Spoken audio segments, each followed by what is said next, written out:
Penguin Random House Audio presenta El descontento democrático, de Michael J. Sandel, narrado por Alejandro Vargas Lugo. Prefacio a la nueva edición. En los años transcurridos desde que se publicó la primera edición de este libro, el descontento democrático se ha hecho más profundo y se ha agudizado a tal punto que suscita dudas sobre el futuro del sistema en Estados Unidos.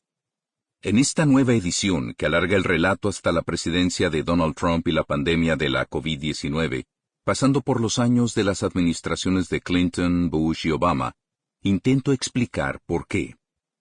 La primera edición se dividía en dos partes, una dedicada a la tradición constitucional estadounidense y otra relativa al discurso público sobre la economía, y mostraba cómo la filosofía pública del liberalismo contemporáneo se había ido desplegando en cada uno de esos terrenos. En esta nueva edición, he prescindido de la explicación constitucional y me he centrado en los debates sobre la economía. Observar la evolución de estos últimos durante la era de la globalización puede ayudarnos a entender cómo hemos llegado a este peligroso momento político.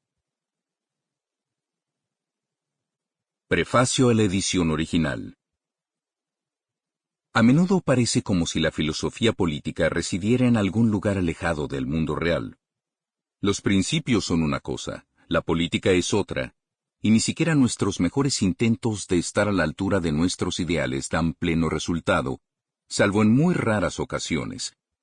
La filosofía puede satisfacer nuestras aspiraciones morales, pero en la política se tratan hechos refractarios a la teoría.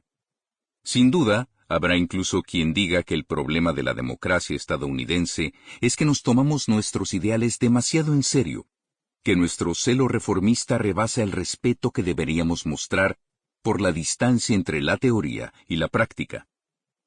Pero si la filosofía política es irrealizable en cierto sentido, también es inevitable desde otro punto de vista, pues la filosofía es una habitante original del mundo en que vivimos. Nuestras prácticas y nuestras instituciones son, en ese sentido, encarnaciones de la teoría. Difícilmente podríamos describir nuestra vida política, ni menos aún participar en ella, sin recurrir a un lenguaje preñado de teoría. Un lenguaje de derechos y deberes, de ciudadanía y libertad, de democracia y leyes. Las instituciones políticas no son simples instrumentos que ponen en práctica ideas concebidas de forma independiente, sino que, en sí mismas, son encarnaciones de unas ideas.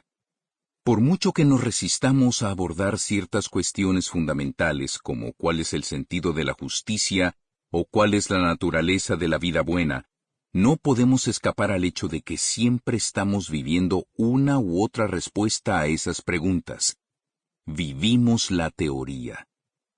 En este audiolibro, exploro la teoría que vivimos ahora en el Estados Unidos contemporáneo. Me propongo identificar la filosofía política implícita en nuestras prácticas e instituciones, y mostrar cómo sus tensiones afloran en la práctica. Si la teoría no guarda las distancias, sino que habita en el mundo desde el principio, es posible que encontremos precisamente en la teoría que vivimos alguna pista sobre nuestra situación. Prestar atención a la teoría implícita en nuestra vida pública puede ayudarnos a diagnosticar nuestro estado político actual. También podría revelarnos que el dilema en el que se halla la democracia estadounidense no se debe solamente a la brecha entre nuestros ideales y nuestras instituciones, sino que implica asimismo otras brechas abiertas dentro del ámbito de los ideales en sí, y dentro de la autoimagen que se refleja en nuestra vida pública. Introducción a la nueva edición. La democracia en peligro. No le está yendo demasiado bien a la vida pública estadounidense. Un presidente derrotado en las urnas incita a una turba indignada a invadir el Capitolio Federal en Washington para impedir a través de la violencia que el Congreso confirme los resultados electorales. Tras más de un año de presidencia de Joe Biden, la mayoría de los republicanos continúa pensando que a Donald Trump le robaron las elecciones. En medio de una pandemia que se ha cobrado la vida de más de 1 millón de estadounidenses, las airadas disputas Sample complete. Ready to continue?